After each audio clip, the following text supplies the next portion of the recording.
Assalamualaikum warahmatullahi wabarakatuh. Perkenalkan, saya Syifa Zahra Amalia dari Fakultas Ekonomi dan Bisnis Islam IAIN Bone. Pada kesempatan ini saya akan mempresentasikan proposal penelitian yang berjudul Analisis Give Life TikTok dalam Perspektif Ekonomi Syariah. Perkembangan teknologi digital saat ini telah membawa perubahan besar, terutama dalam bidang ekonomi. Salah satu fenomena yang berkembang pesat saat ini adalah live streaming pada aplikasi TikTok. Dalam live tersebut, penonton dapat memberikan gift virtual kepada para kreator sebagai bentuk apresiasi atau juga dukungan finansial. Fenomena ini tidak hanya menjadi hiburan tetapi juga menghasilkan pendapatan yang nyata bagi para kreator. Karena itu, praktik ini perlu dianalisis berdasarkan prinsip-prinsip ekonomi syariah. Dalam praktik ini muncul beberapa pertanyaan penting, seperti apakah gift life tersebut telah sesuai dengan prinsip ekonomi syariah, apakah terdapat unsur gharar, maisir atau eksploitasi, dan bagaimana hukum pendapatan dari gift life menurut Islam. Maka dari itu, adapun rumusan masalah dalam penelitian ini, yang pertama adalah bagaimana bentuk dan mekanisme praktik gift life TikTok. Yang kedua, bagaimana perilaku ekonomi para pelaku digital ditinjau dari ekonomi Islam, serta bagaimana analisis prinsip ekonomi syariah terhadap pendapatan gift life TikTok.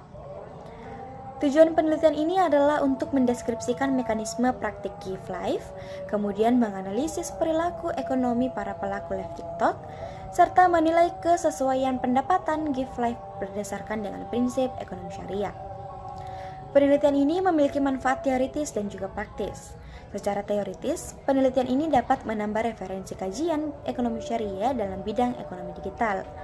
Secara praktis, penelitian ini dapat menjadi pedoman bagi para kreator, pengguna TikTok, serta meningkatkan literasi ekonomi syariah masyarakat.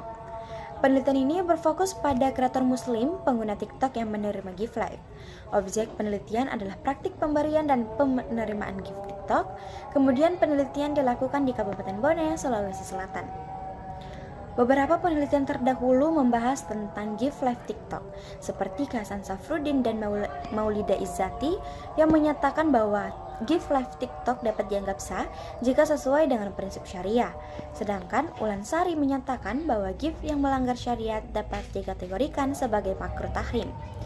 Rahma Jannatul juga menjelaskan bahwa gift life perlu dianalisis menggunakan akad jualan. Penelitian-penelitian tersebut dapat menjadi dasar dan juga referensi dalam penelitian ini. Penelitian ini menggunakan beberapa teori utama, yaitu teori pendapatan dalam perspektif Islam, etika transaksi syariah, konsep hibah dan muamalah, akad jualah, dan maqasid syariah. Dalam ekonomi Islam, pendapatan harus sesuai dan berasal dari aktivitas yang halal. Pendapatan juga harus bebas dari unsur riba, gharar, dan maisir. Selain itu, transaksi juga harus mengutamakan keadilan dan kemaslahatan. Dalam etika transaksi syariah, transaksi harus dilakukan secara jelas dan transparan.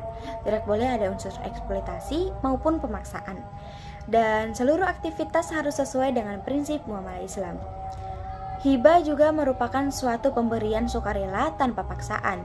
Gift TikTok dapat dipahami sebagai bentuk hibah digital, namun praktik tersebut harus bebas dari manipulasi dan unsur spekulatif agar tetap sesuai dengan prinsip syariah.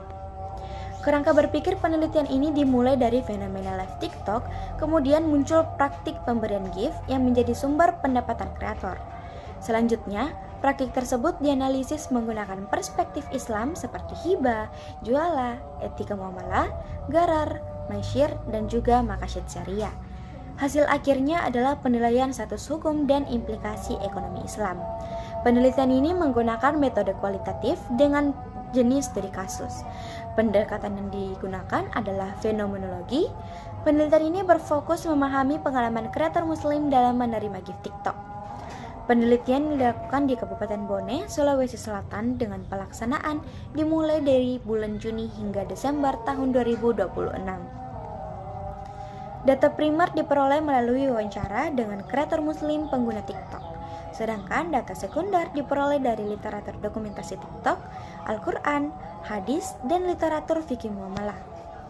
Teknik pengumpulan data yang digunakan yaitu wawancara mendalam, observasi non-partisipatif, dan studi dokumentasi.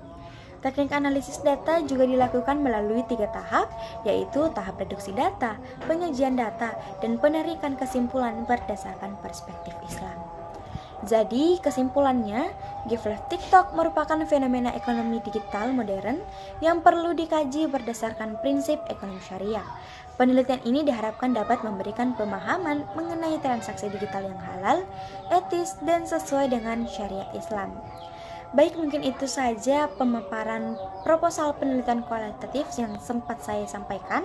Sekian dan terima kasih atas perhatian teman-teman dan juga dosen pengampu. Wassalamualaikum warahmatullahi wabarakatuh.